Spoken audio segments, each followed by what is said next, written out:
Op de eerste keer is het wel mooi, maar het is te groot. De mensen hadden net het gevoel van wij de kruising. En toen vonden we het verkeer van rechts had voorrang.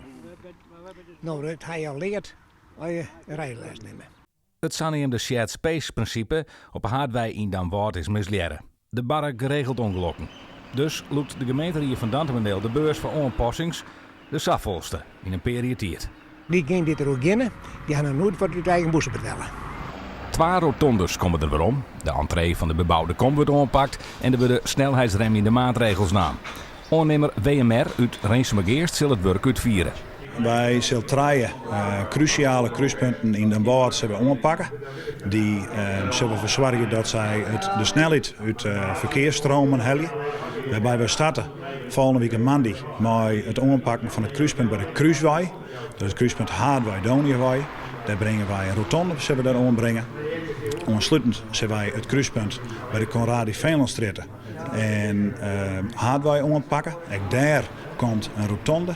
Komt in het straatbeeld. Ook daar zal de snelheid uit het verkeer hellen worden.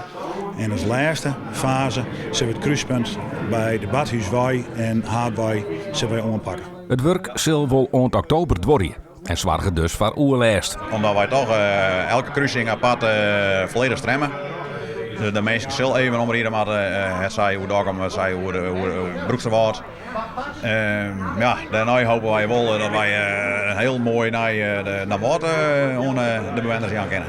En dat het dan alle Damwoudsters echt het zin is. Op de informatiegeerkomsten over de werkzaamheden in het gemeentehuis bloot de Haardwij een punt van discussie. Gooi de fjouwer zebra's in, wat wit en wat zwarte stenen, spaart het een baard geld uit, 30 kilometer. En vertrouw je net, ja, dan mag je even wachten. Nou, ik ben blij dat er wat dien wordt aan de dik. Het is alleen een wossa dat ik wat liever hier dat ze wat op Haardwij Zuid wat meer aanpakt hebben. En dat laat ze nou een beetje links lezen. Ja, we krijgen een drempeltje, maar voor de rest niks. Hoe gauwer, hoe beter. En gewoon bij die rotonde. Dan is het wat zeggen.